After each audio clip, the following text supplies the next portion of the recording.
Stability arrives slowly for Dylan, and even when it does, it never settles comfortably. After weeks of uncertainty, displacement, and quiet fear, the shelter offered by Will Spencer and Electra Forrester allows Dylan to regain a fragile sense of normalcy. She sleeps indoors again, eats regularly, and begins to imagine a future that does not involve constant motion or vigilance. Yet beneath this surface calm, something in her behavior begins to shift, especially when her path intersects with the orbit of the Logan and Forrester families. Her composure tightens, her expressions grow guarded, and moments that should feel ordinary instead carry an undercurrent of unease. At first, these changes are easy to dismiss. Trauma lingers, and proximity to wealth, power, and history can overwhelm anyone who has lived on the margins. But as Dylan spends more time around the family gatherings, corporate spaces, and unspoken rituals of the Logans and Forresters, her reactions become more specific, more pointed. Certain names unsettle her. Certain photographs hold her gaze too long. Certain conversations seem to draw an emotional response that goes far beyond polite interest. What appears to be gratitude begins to resemble recognition, and recognition slowly edges toward reckoning. The truth emerges not in a calculated revelation, but in a private, emotionally unguarded moment. During an intimate conversation meant to reassure her hosts, Dylan allows a detail to surface, one she has carried quietly, uncertain whether it would ever matter. She speaks of a woman from her past, a figure both absent and omnipresent in her life, someone whose choices shaped her existence without ever acknowledging it. As the pieces align, the implication becomes impossible to ignore. Dylan is not merely connected to the Logan family by circumstance. She is connected by blood. The woman she describes as Brooke Logan, and Dylan is her long-lost daughter. The revelation detonates with devastating force, not because it introduces something entirely new, but because it reframes everything that came before. Dylan's instability, her fixation on certain spaces, her discomfort around Brooke, all snap into a coherence that is as horrifying as it is undeniable. For Brooke, the shock is existential. The idea that she has a daughter she never knew, one who grew up without her protection, her name, or her resources shatters the narrative she has long maintained about her own life. Brooke has always been at the center of her story, even when she cast herself as victim. Dylan's existence introduces a chapter she cannot control, one that exposes not only loss, but neglect. The timing could not be more catastrophic. The Logan family is already in upheaval after Liam Spencer secures control of the Logan trademark, wresting it from the long-standing tug-of-war between Brooke and Katie Logan. What was once a battle between sisters now transforms into something far more volatile. Dylan's bloodline raises immediate and unavoidable questions about inheritance, ownership, and legitimacy. If she is Brooke's daughter, what claim does she have to the Logan legacy Liam now holds? And more dangerously, who knew, who hid the truth, and who benefited from that silence? For Liam, the revelation arrives like an aftershock to an already unstable victory. He believed the trademark battle was about stewardship, about protecting the family name from being weaponized in personal conflicts. Dylan's emergence undermines that certainty. The name Logan is no longer a matter of branding alone. It is a symbol of lineage, and lineage has just expanded in ways no one anticipated. Liam is forced to confront the possibility that the power he now holds may be temporary, contested not through courts but through blood. Katie, meanwhile, experiences the news as both vindication and threat. On one hand, Dylan's existence confirms something Katie has long suspected about Brooke's past, that there are always consequences Brooke has managed to outrun. On the other, Dylan represents a new variable in an already brutal struggle. Katie's fight was built on survival and autonomy. Dylan's claim is built on identity. The two are not incompatible, but they are not easily reconciled either. Katie realizes that this is no longer a contest she can control through resilience alone. Brooke finds herself at the center of a storm she cannot deflect with charm, history, or authority. Dylan is not an opponent she can outmaneuver, nor a scandal she can suppress. She is living proof of a past Brooke buried so deeply she convinced herself it no longer existed. The guilt is immediate, but it is accompanied by fear. Acknowledging Dylan means surrendering control over the Logan narrative at precisely the moment Brooke feels it's slipping away. Denial becomes tempting, but the resemblance, the evidence, and Dylan's own memories close every escape route. As whispers spread through the family, the implications multiply. Legal teams quietly reassess documents. Trust funds and estates are re-examined. Conversations once framed as personal disagreements take on strategic weight. Dylan's status destabilizes alliances, turning once clear loyalties into questions. Is she an heir? A threat? A victim? Or all three at once? The uncertainty is corrosive, seeping into every interaction. For Dylan herself, the truth is both grounding and terrifying. She finally understands why she has always felt out of place, why certain names echoed in her mind long before she knew their significance. Yet belonging comes at a cost. By claiming her identity, she risks becoming a pawn in a war she never chose. The Logan's past is not just complicated, it is ruthless, and Dylan stands at its most vulnerable intersection. The buried history of the Logan family begins to surface in fragments: old decisions, quiet arrangements, moments when reputation mattered more than responsibility. Each revelation suggests that Dylan's existence was not simply overlooked, but deliberately obscured. The question is no longer whether secrets were kept, but why and by whom. As the truth unfolds, it becomes clear that Dylan's arrival is not an accident of fate, but the final crack in a foundation weakened by years of denial. What follows is not resolution, but escalation.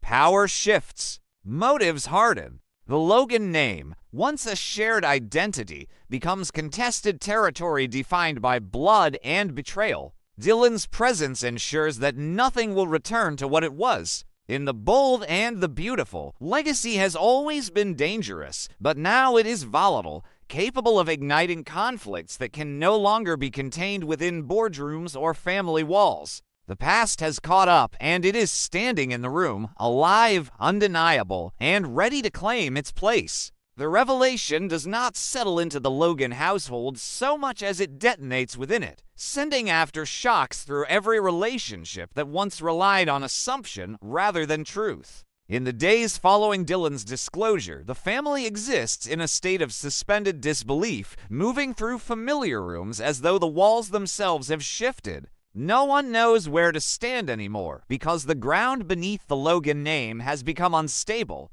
What was once a clearly defined lineage now feels like a story interrupted mid-sentence, rewritten by a voice that had been silenced for decades and has finally found the courage to speak. For Dylan, the aftermath is lonelier than the moment of confession itself. She had imagined that truth would bring relief, perhaps even connection, but instead it leaves her exposed. Every look directed her way feels weighted with calculation. Every question, no matter how gently phrased, carries an undertone of consequence. She is no longer just the young woman who needed help, nor merely the guest sheltered by kindness. She has become a living disruption, a variable no one had planned for, and she senses instinctively that her value in this world is being assessed not by who she is, but by what she represents. The pressure intensifies when legal realities begin to surface. Quiet inquiries are made, documents retrieved, timelines reconstructed. The Logan trademark, now under Liam Spencer's control, becomes the focal point of whispered debates. No one accuses Dylan outright, but the implication hangs heavy in the air. If blood determines legacy, then ownership itself may be subject to challenge. Liam, who fought to secure the trademark as a means of stabilizing the family's fractured identity, now finds himself questioning whether stability was ever truly possible.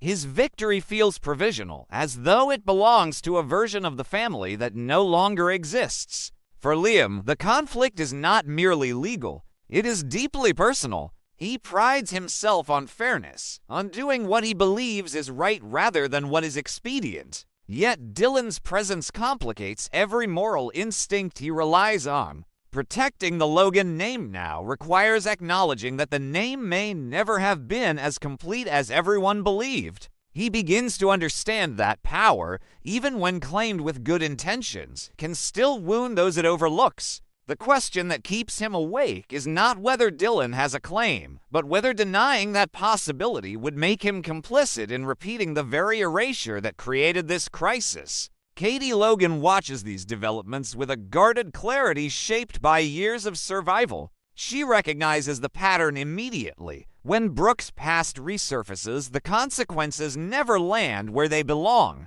They ripple outward, striking everyone else first. Dylan's existence confirms what Katie has long felt, but rarely articulated, that the Logan family has been built on selective memory, on the willingness to move forward without ever truly reckoning with what was left behind. And yet, even as Katie braces herself for another upheaval, she cannot ignore the humanity of the young woman at the center of it. Katie's conflict is quiet but fierce. She has fought too hard to claim her own identity to surrender ground now, yet she refuses to see Dylan as an enemy. The danger, she realizes, does not lie in Dylan's bloodline, but in how others might weaponize it. If the family allows fear and competition to dictate their response, Dylan will become another casualty of a legacy that devours its own. Katie begins to position herself not as a rival, but as a counterweight, determined to prevent history from repeating itself under a new name.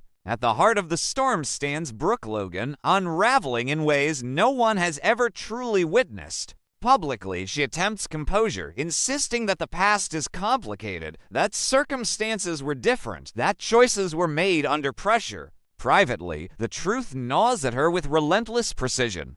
Dylan is not a rumor she can dismiss or a mistake she can reframe. She is flesh and consequence, a living reminder that Brooke's pursuit of survival and love once came at a cost she never paid. What terrifies Brooke most is not judgment, but irrelevance. For the first time, the Logan narrative is no longer hers to control. Dylan's existence reframes Brooke's life not as a series of bold choices, but as a story with missing chapters. The power Brooke has always wielded over men, over family, over outcomes feels suddenly fragile. Accepting Dylan would require surrendering the illusion that Brooke has always been the center from which everything else radiates. Dylan, sensing Brooke's hesitation, withdraws emotionally even as she remains physically present.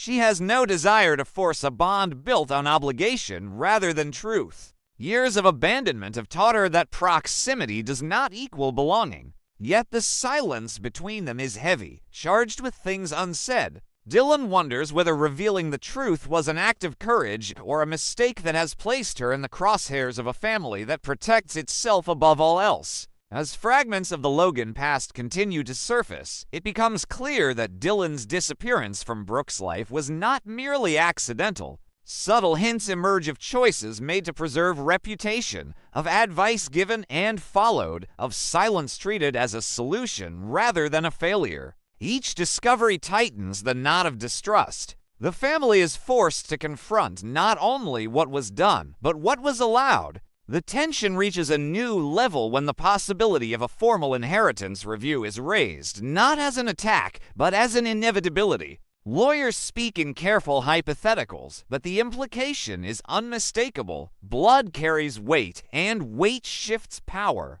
The Logan name, once a symbol of unity, now threatens to fracture entirely under the pressure of competing truths. Through it all, Dylan remains resolute in one thing. She does not want the Logan name as a weapon, nor does she seek to dismantle what others have built. What she wants is acknowledgement not as a threat to be neutralized, but as a person who existed long before this war over legacy began. Whether the family is capable of offering that remains uncertain. In the world of the bold and the beautiful, the past never stays buried forever. It waits, patient and relentless, until the moment when its return will do the most damage. Dylan's arrival has already changed the balance of power. What comes next will determine whether the Logan family finally learns that legacy is not defined by what is protected, but by what is faced. The tension does not break, it mutates. What once felt like a single revelation now begins to behave like a slow-moving storm system, spreading outward and altering the emotional climate of every room Dylan enters.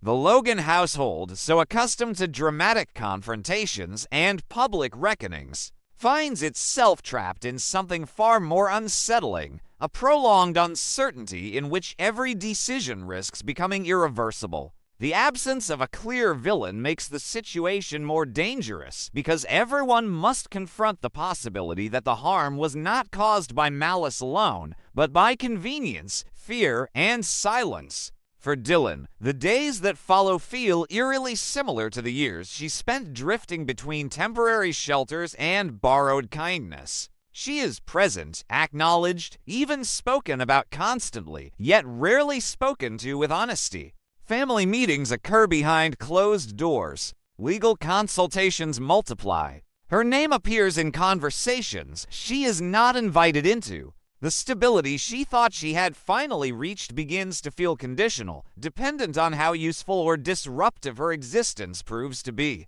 This realization hardens her resolve. If she is to remain in this world, it will not be as a secret waiting to be managed. The first fracture becomes visible when Liam Spencer insists on speaking directly with Dylan, away from lawyers, away from family pressure. He wants to understand her intentions, not as an heir or a claimant, but as a person. What he discovers unsettles him more than any legal threat could. Dylan expresses no interest in ownership battles or brand control. She speaks instead of growing up with unanswered questions, of sensing that her identity was incomplete long before she had the language to explain why. Her desire is not to take something away, but to stop being treated as an inconvenience to someone else's victory. That conversation forces Liam to confront a truth he has been resisting. The Logan trademark, which he fought to secure as a stabilizing force, is now functioning as a magnet for unresolved history.